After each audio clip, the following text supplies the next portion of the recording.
IELTS Listening, Section 4. You will hear a lecturer giving a lecture about the ancient city of Petra. First, you have some time to look at questions 31 to 40.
Now we shall begin.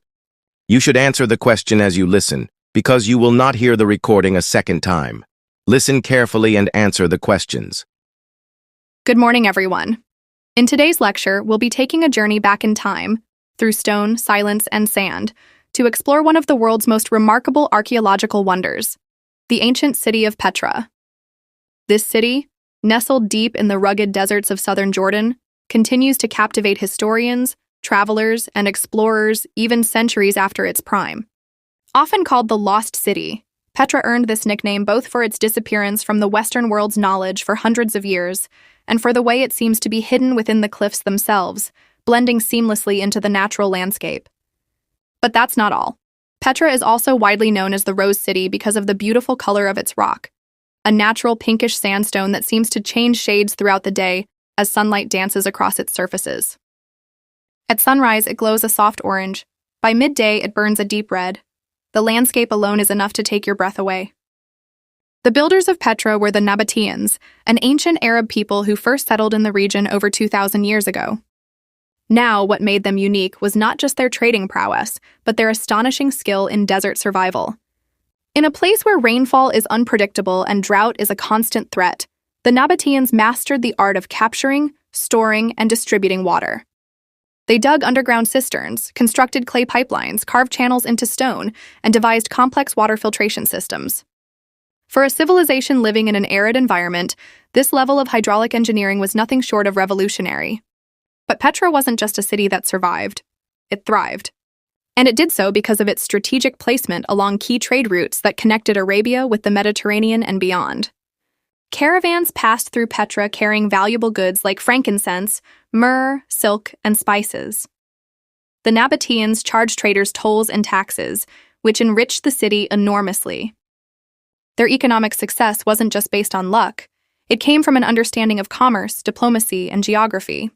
Now let's talk about Petra's architecture, which is, without exaggeration, jaw-dropping. What makes it truly extraordinary is that so much of the city wasn't built on the ground. It was carved directly into it. Many of Petra's most iconic temples, tombs, and ceremonial spaces were hewn straight into the rock cliffs, without mortar or bricks. This not only saved resources, but also created structures that have endured for thousands of years. The skill and precision with which these facades were created show a deep understanding of stonework and design. To reach Petra's heart, visitors must walk through the Sek, a narrow gorge that twists and turns for over a kilometer. This naturally formed canyon, bordered by walls that rise up to 80 meters in height, serves as a dramatic entranceway. As you walk through it, you begin to feel the weight of history closing in around you. Then, at the end of the Sek, the canyon suddenly opens, and you're met with the breathtaking sight of Al-Khazna, the treasury, Petra's most famous monument. This impressive structure, despite its name, was likely never used to store money. Scholars believe it was a royal tomb, a resting place for an important king or noble figure. Its classical Greek-style columns, ornate carvings, and towering presence suggest influence from both Eastern and Western civilizations.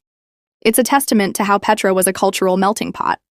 Now, like many great cities of the ancient world, Petra eventually declined. One of the most devastating blows came in the form of a massive earthquake that struck the region in 363 AD. This natural disaster destroyed much of the infrastructure, including the essential water systems. Combine this with changing trade patterns as new maritime routes began to dominate, and Petra's importance dwindled.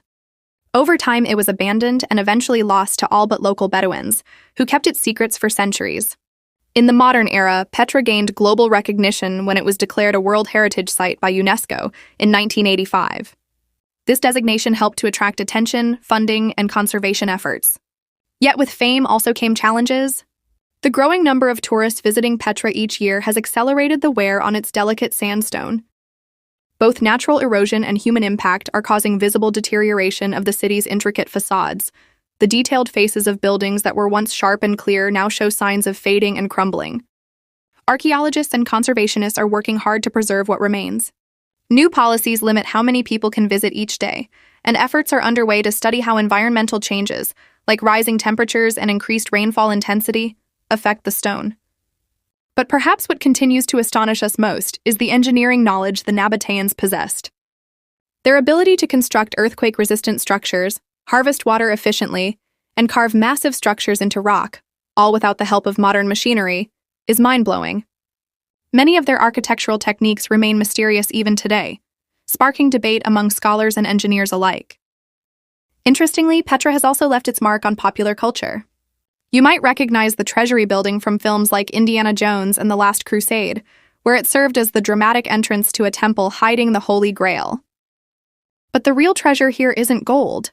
It's the knowledge, creativity, and legacy left behind by a civilization that thrived in one of the harshest environments on Earth. So, to conclude, Petra is not just a ruined city frozen in time. It's a symbol of human adaptability and artistic expression, a place where nature and civilization exist in harmony, or at least where they once did. Studying Petra is a reminder that even in the most unlikely of places, ingenuity and resilience can carve out greatness, quite literally. That is the end of Section 4. You now have half a minute to check your answers. Please make sure you have transferred all your answers to the answer sheet correctly. The listening test is now over. You may now proceed to the reading section.